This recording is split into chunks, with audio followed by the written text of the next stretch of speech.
کله چې ته د شپې اسمان ته ګورې یو ډېر روښانه او ښکلی جسم وینې، داسې ښکاري لکه یو ښکلی ستوری، خو په حقیقت کې هغه ستوری نه دی، هغه د زهره نومې سیاره ده.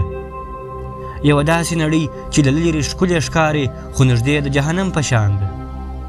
ښه راغلاست، زه شکیب لبیب یم او تاسو ته د یوې نوې ویډیو سره راغلی یم. زهره زموږ د شمسي نظام دوهمه سیاره ده.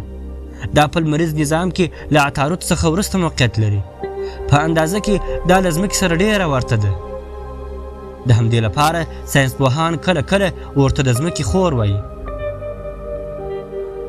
د زهره سیارې د سطحې تودوخه شاوخوا 470 درجې سانتیګریډ ته رسیږي، یعنی دومره ګرمه چې هلته ډېر فلزي وسایل هم اوږد ژوند نسي کولی. خو ولې؟ ځکه د دې سیارې اټموسفیر زیاتره د کاربن ډای اکساید څخه جوړ شوی دی. دا ګاز تودوخه بندوي او د ګرین هاوس افیکټ له امله سیاره د یو لوی تنور په شان ګرمه ساتي. خو خطر یوازې تودوخه نه ده.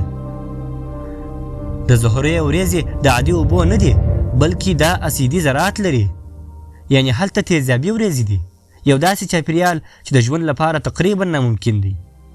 خو اوس راځو هغه حقیقت ته چې ډېر خلک حیرانوي. په زهره کې یوه ورځ تر یوه کال اوږده ده. دا څنګه؟